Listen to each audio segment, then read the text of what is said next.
اعوذ باللہ من الشیطان الرجیم بسم اللہ الرحمن الرحیم الحمد للہ رب العالمین والصلاة والسلام علی محمد اہل بیتہ الطیبین الطاہرین بسم اللہ الرحمن الرحیم وعلی الاسلام السلام اذ بلیت الامت برائے مثل یزید۔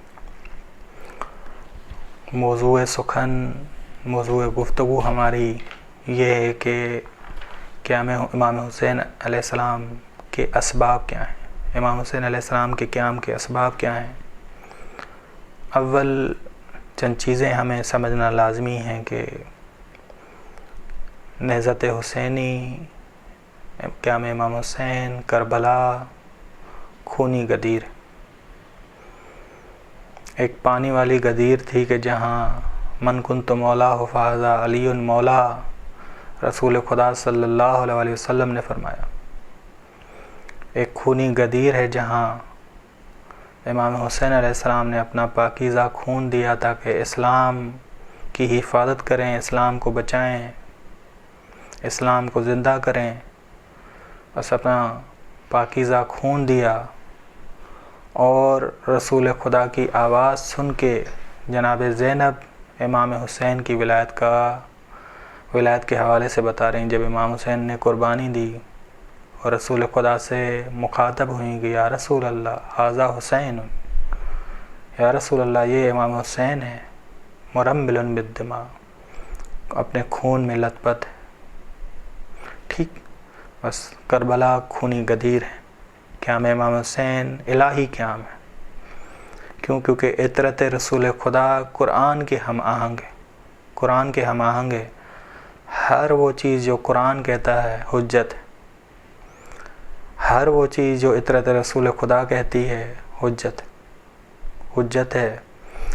امام حسین علیہ السلام نے پہلا سبب جو ہم جس کے حوالے سے گفتگو کرنا چاہ رہے ہیں وہ یہ ہے کہ امام حسین نے خطرہ محسوس کیا کہ آیات الہی کو خطرہ ہے۔ یزید جب حاکم بن چکا ہے تو آیات الہی کو خطرہ ہے، عقائد الہی کو خطرہ ہے،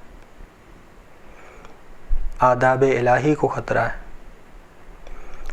کفر ایمان کی جگہ لے رہا ہے اور حاکم خاموش ہے، امت خاموش ہے۔ ایک دفعہ کوئی سود کھاتا ہے تو یہ مسلمان ہے لیکن معصیت کار ہے۔ ایک دفعہ کوئی مسلمان کہے کہ قرآن نے جو سود کہا ہے میں اسے نہیں مانتا، یہ حکم قرآن نہیں ہے، یہاں معاملہ گڑبڑ ہے، یہ خطرناک صورتحال ہے۔ آیات الہی کا انکار ہے کہ ایک مسلمان کہے کہ میں سود کو ہی نہیں مانتا۔ یہ جدید جاہلیت تھی جسے امام نے محسوس کیا اور امام نے قیام کیا، امام حسین علیہ السلام نے قیام کیا۔ رسول خدا صلی اللہ علیہ وسلم کے زمانے میں بعض لوگ منتظر تھے کہ رسول خدا کی اگر رحلت ہو جائے تو نظام کا خاتمہ ہو جائے، نظام کا خاتمہ ہو جائے، شرک دوبارہ لوٹ آئے۔ بعض منافقین سورہ مائدہ کی آیت نمبر 52 میں ہے کہ فَتَرَ الَّذِينَ فِي قُلُوبِهِم مَرَضٌ، تم دیکھتے ہو بعض ایسے مریض لوگ ہیں، سیاسی مریض ہیں، سیاسی بیمار ہیں، ان کا تعلق مشرکین سے ہے، مشرکین کی جانب مائل ہیں، یہ ان کا دل مریض ہے، یہ منتظر ہیں کہ نظام اسلامی خطرے کا شکار ہو جائے اور اسے نقصان پہنچے اور یہ مریض لوگ یعنی منافقین دوبارہ شرک میں آ جائیں اور مشرکین کے ساتھ ہو جائیں۔ بس سورہ فتح کی آیت نمبر 12 نے کہا، یہ پیغامات دیے سورہ فتح نے کہ رسول خدا جب بھی جنگ ہوتی تھی تو یہ منافقوں کا ٹولہ یہ کہتا تھا کہ رسول خدا واپس نہ پلٹیں۔ یہ سورہ فتح نے کہا کہ یہ سوچتے تھے، یہ بات گمان کرتے تھے کہ رسول خدا واپس نہ آئیں، نہیں پلٹیں گے، مسلمان بھی زندہ نہ لوٹیں۔ یہ ان کی خواہشیں ہوتی تھیں کہ مسلمان بھی زندہ نہ لوٹیں۔ منتظر تھے کہ نظام اسلام کی بساط لپیٹ لی جائے۔ خداوند عالم نے ان کو کہا کہ جو تمہارے دلوں سے گزرتا ہے خدا اسے جانتا ہے، خدا دوسروں کو باخبر کرتا ہے، تمہارے ان بیماریوں، تمہاری ان سوچوں کے حوالے سے۔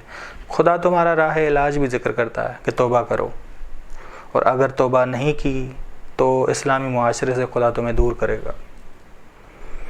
یہ سورہ فتح آیت نمبر 12 نے کہا۔ بس امام نے دیکھا، امام ان شواہد کی بنا پر امام حسین نے محسوس کیا کہ جاہلیت کامل طور پہ پلٹ رہی ہے، کامل طور پہ پلٹ رہی ہے۔ وہ جو پوشیدہ دلوں میں جاہلیت تھی اب مشہور ہونے لگی، مستور جاہلیت مشہور ہونے لگی ہے۔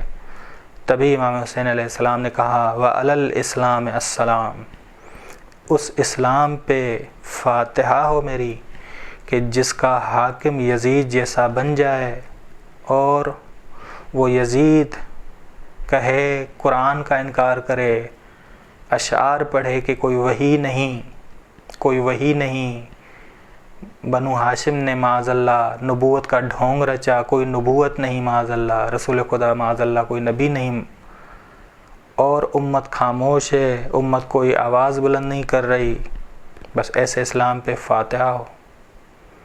امام نے کہا کہ ایک اہم سبب ہے کہ قیام کیا جائے، ایک اہم سبب ہے، یہ ایک اہم عامل ہے کہ قیام کیا جائے۔ وصلی اللہ علی محمد اہل بیتہ الطیبین الطاہرین۔